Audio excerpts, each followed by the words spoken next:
Hello, and welcome to this episode of Demystified as we explore home cooking in a modern world.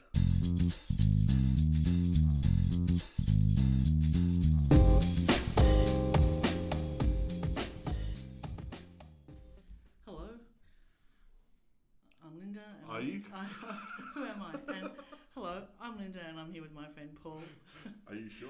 I don't know. Today, wow, it's just the first time we've caught up in ages. Well, I was away for a bit. I know, and we've had things on. Yeah. So this has been a long time coming. How are you? I'm alright. Very good. Friday. For a Friday, Yeah. I know. And I have just become a space cadet. Sorry about that, guys. Yeah.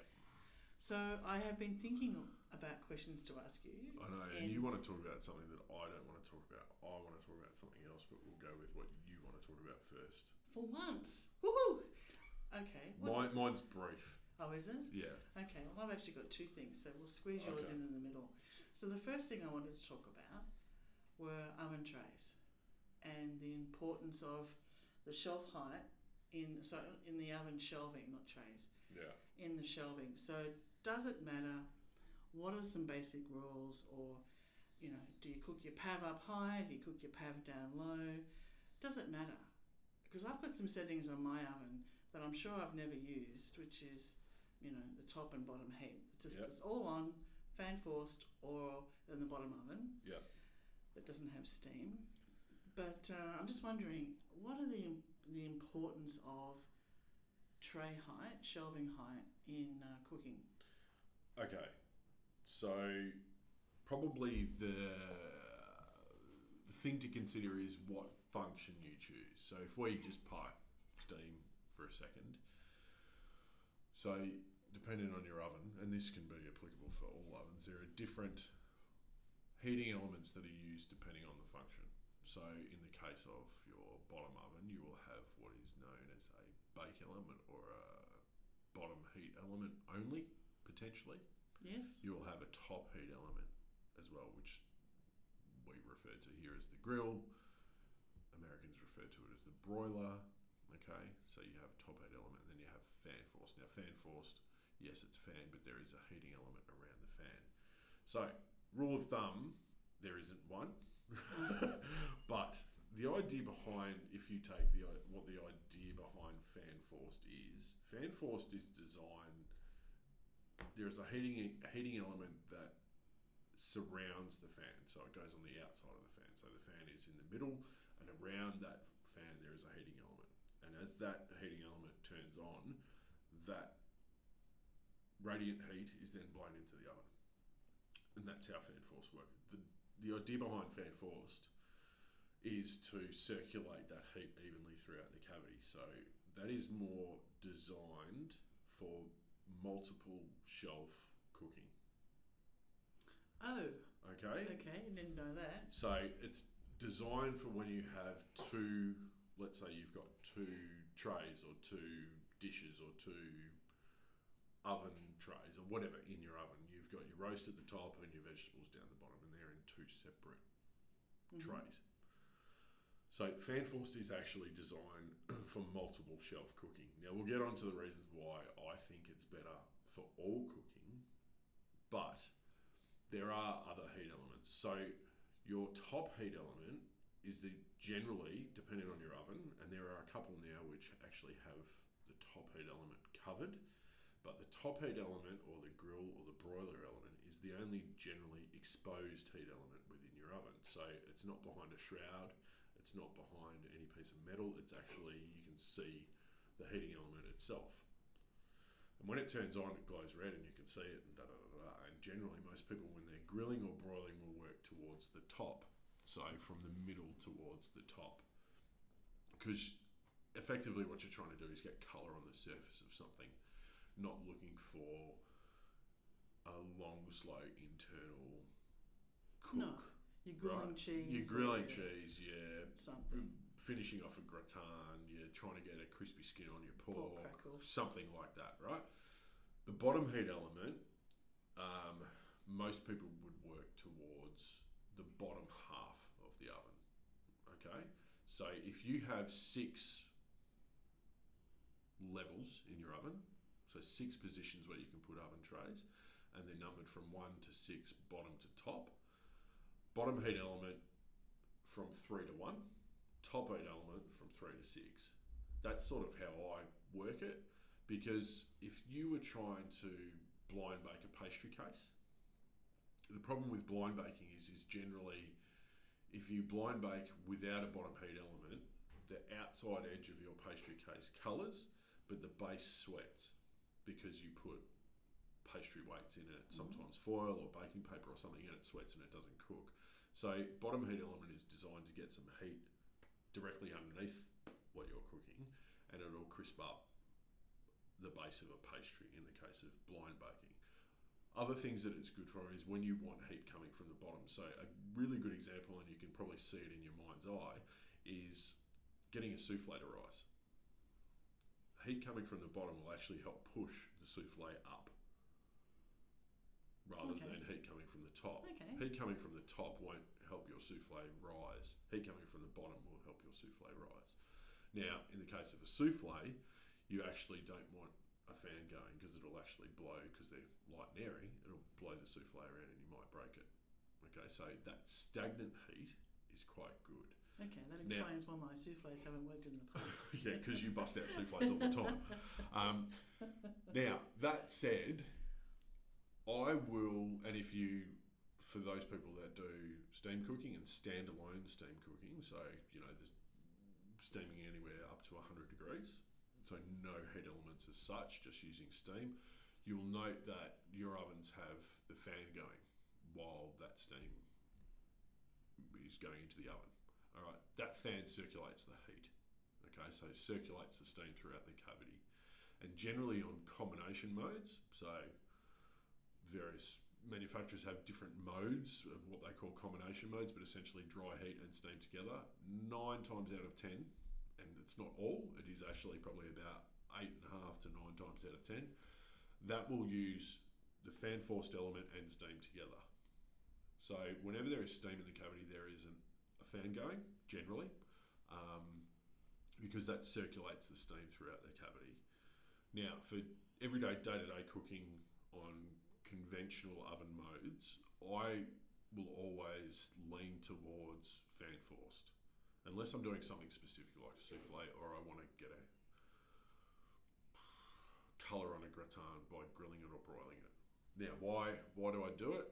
Because I think you get better heat distribution throughout the cavity. No one puts a piece of something into an oven tray and measures the distance from the door to the back and the left and the right and tries to find the exact perfect center point of the oven when they cook, right? So you throw your roasting dish in with your roast beef in there and you've set it on fan forced. The reason that that's better is the heating element at the back, while it is circular, it still has 2 points where it actually joins the electronics, which is actually the hottest spot, because those 2 parts of the heating element are closest together, and that's generally where you will get hot spots in a back corner of an oven. So by having fan forced going, the fan actually tempers that heat a little bit and gives you a more all over even cook. So if you don't put your roast in the perfect spot, you'll get a generally more even cook by having movement. I think movement and air movement is almost just as important as how well the heat is regulated. So it also gives you the freedom of not having to adjust shelves. So if you want to cook on a lower down in your oven, if you've got something taller, a big roast chicken or a roast turkey, something that's quite tall, you want to put the roasting dish down the bottom of the oven so it's got room in the cavity to fit it. So I would say fan forced is better in that scenario as well, even though the dish is itself down lower. Air movement. So it's movement. If you take something like the idea behind, like, let's say traditional sous vide cooking in a water bath, you have an immersion circulator, which is a heating element, essentially. It holds and maintains temperature really evenly, we know that, but the second most important thing about an immersion circulator is the movement of it. Without the movement, you would have different temperatures throughout the depth of the water. So the closer that your sous vide pouch of food got to the heating element, the hotter it would be if it didn't have movement. The further away and the further towards the top from that heating element, it would be cooler. It might only be a few degrees, but it would be cooler. So movement in cooking or in closed cavity cooking is just as important. So I will 9 times out of 10, unless I'm doing something very specific, shoot for fan forced or an oven function with the fan going. So some of them you can combine. So there'll be ovens out there that'll have an icon for bottom heat, and generally it's a straight line, okay, on your display or on your dial or something like that. It's just got a straight line, and then you might have a picture of a fan. Now, if that fan's got a circle around it, that means that the fan is going, the fan element is going, and the bottom heat element is going. If it doesn't have a circle around the fan, it just means the fan is operating, and what's happening is the heat's coming from the bottom, and the fan is circulating that heat from the bottom. Okay. So there are a lot of different ways you can go about it, but unless you're doing specific jobs where you want what I term as stagnant heat, the bottom heat work towards the bottom half of the oven, the top heat work towards the top half of the oven. For everything else, have a fan going. See, I thought this would be a really quick question, and I thought you were going to say pavs in the bottom, scones in the middle, bickies on top. And how wrong was I? Well, it's not that simple. No. No. Yeah. Okay, well, thank you for that. But you've also proven another thing to me, that people don't read their user manuals. So, Anyway, moving on. Your turn for a question or for a statement. Is it a comment? Is it a statement, comment, or question? No, it's probably more focused on where we are now in the depths of winter, cold, rubbish. Not very pleasant to be out and about. I had to go and do a function last week or this week, I can't remember when it was, and I had to think of a vegetarian dish, and what I wanted to talk to people about was ugly vegetables. Okay, that's not how they're marketed in the supermarket, Paul. No, but some of these you won't find in the supermarket, which is the other thing. Oh, okay. Yeah. So just because you don't know what it is. Are you going to mention a kohlrabi? Kohlrabi. Another one which is quite unappealing to the eye, but which has quite a lot of potential for really nice preparation and good eating is something like celeriac. Okay, which is looks like a big ugly bulb. Other ones which I've noticed around, and I just took a bit of a wander around the market, Jerusalem artichokes. Oh yes. Okay, really hideously ugly vegetable, but sometimes the uglier the better, because it will give you results which you probably have never experienced before. And just to give a little bit of insight, grab a celeriac, put it on a bed of rock salt, and put it in your oven at 140 degrees. Skin on, you don't have to do any prep, nothing. And 140 degrees and roast it for 3 hours. Pull it out, cut away the exterior with a knife, and then just pan fry chunks or wedges of that slow cooked celeriac.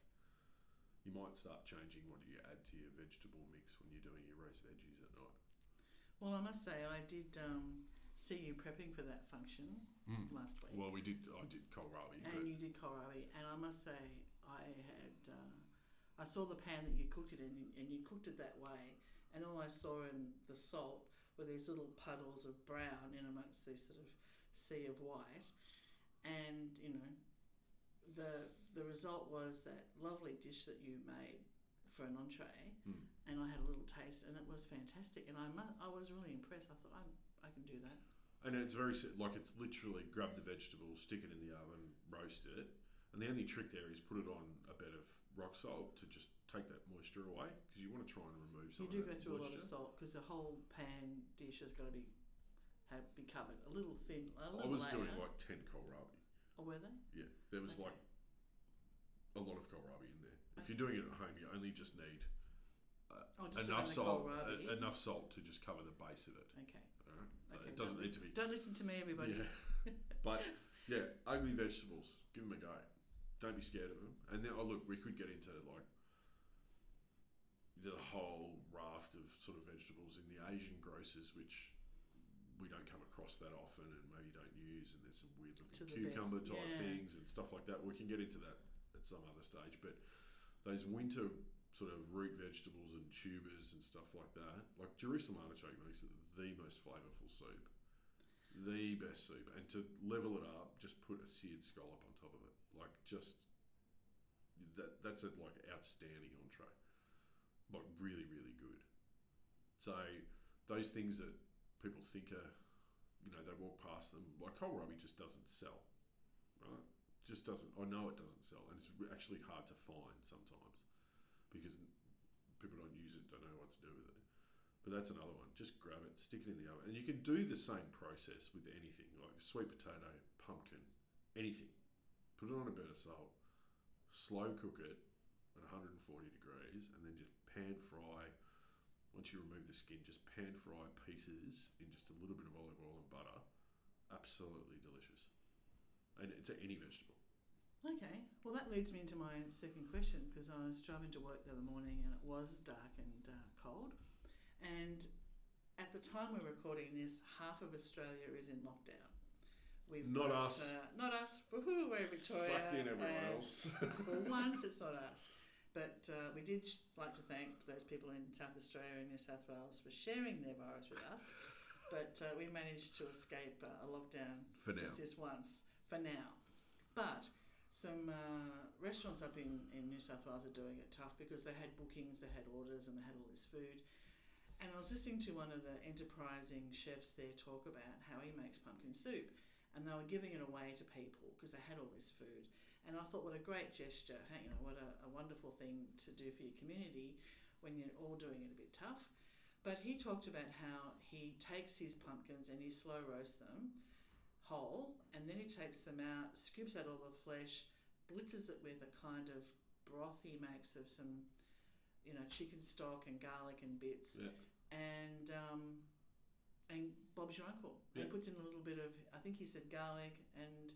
Yeah. I can't remember what else he said, but I thought, wow, I have never made pumpkin soup that way. Yeah, it's not Have you ever done that? Yeah. Okay. Yeah. Of course you have. So, but literally, that's exactly what I'm talking about.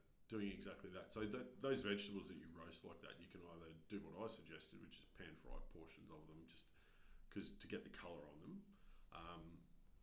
But the other alternative is, of course, turning them into soup. The problem when you make let's say a traditional version of a pumpkin soup is you take your pumpkin, you peel it, you sweat off, garlic, onion, ginger, whatever, right? And then you add pumpkin pieces, and then you add moisture, generally, like a stock, right? So you're adding liquid to a vegetable that is already very high in moisture content. Pumpkins are related to cucumbers. 70% moisture most of the time.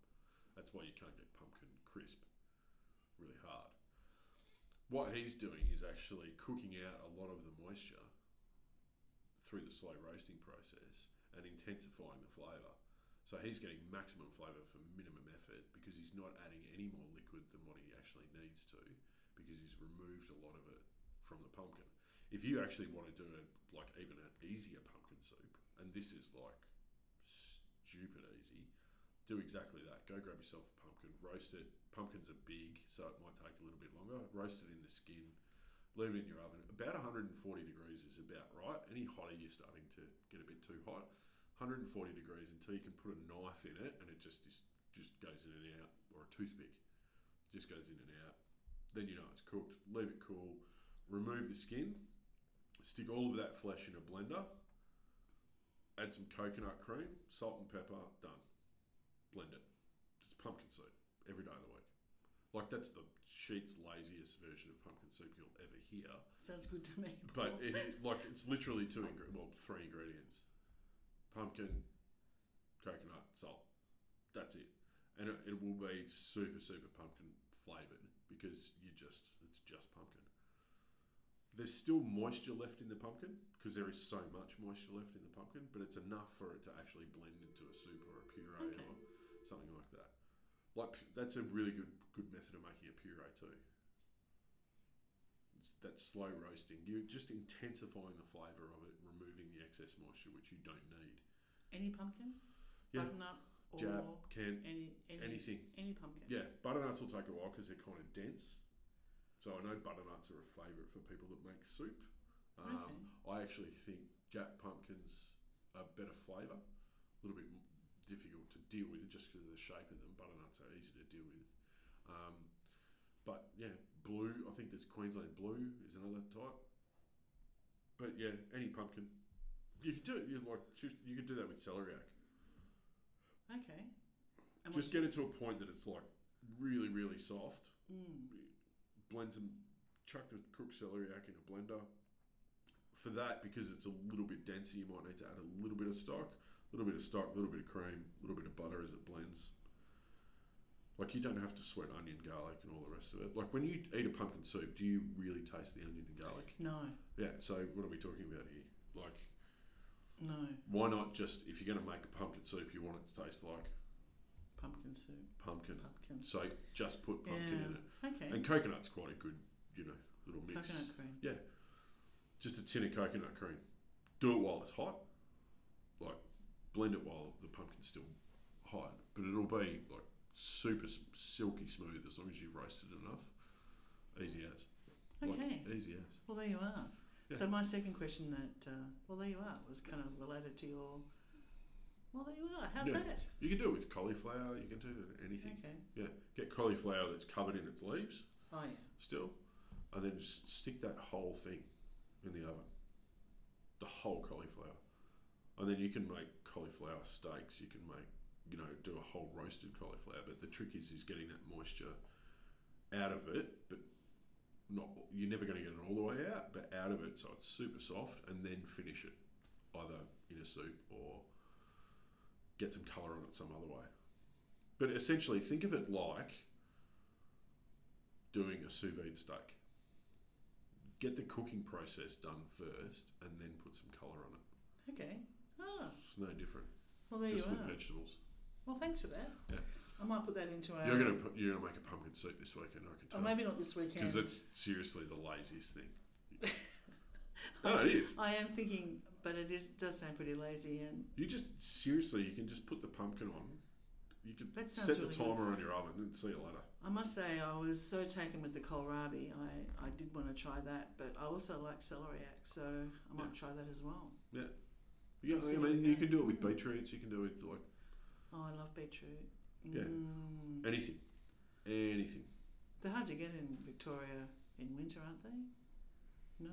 Someone hasn't been to the market that we are actually in. Oh, I haven't. Recently. I haven't been out of my office for about 3 weeks. There was some really nice beetroot over there today, Oh, actually. But anyway. Oh, right there. Yeah. Oh, right there. I'll go there on the weekend. Well, thank you for that, Paul, and it's good to see you. It's been a while. And there's new videos up. Oh, I don't know if Joel's put them up. Joel, where's Joel? It's like, where's Wally? There's only it's harder to find Joel because he only wears black. But there is some videos and stuff which will go up. I think so. We did a tutorial on flounder, how to skin it. So that's applicable for our friends in the US as well. It's like sole or lemon sole. Nice. So how to skin it. We did it sous vide with pine nut butter. What else did I do? Japanese milk bread, which is like that really cheap, soft, white bread loaf that you get at the supermarket. So it's really good for like toasted sandwiches and like a sausage in bread and that sort of stuff. Does that involve steam only or does it involve combi? No, steam only to prove it and combi to do. And what was the other one I did? There's another one I did. I can't remember. Apple strudel after you talked about it. So I did a traditional apple strudel with made pastry. Yes. I didn't buy it, Linda. Well, it takes all of 10 minutes to make the pastry. So no. It's seriously, you don't have to rest it. It's easy. Is it? Okay. Yeah. I'll look at the rest. Well, I'll look at the video when it's up and have a look. Yeah. Well, thank you for that, and good to see you. And we'll be back. We'll be back. Buy very the book. soon. It's on Amazon. Buy the book. Yes, the book is up. Yeah. And available Amazon? worldwide. Amazon. Is it on Booktopia? It's on Amazon around the world, but not in Australia. Yeah. Because we still have copies here, and it's cheaper to buy it from us than to buy it through Amazon in Australia only because of the postage. Yeah. Whereas rest of the world, you just pay local postage. But it's up. Hooray! Yay! So thanks everybody, and happy cooking. Happy cooking. Take care. Bye, Paul. Pumpkin soup. Bye, everybody. Pumpkin soup. Thanks for listening to this podcast as we explore home cooking in a modern world. We'd love you to subscribe, and for more information, please go to our website, cookingwithsteam.com.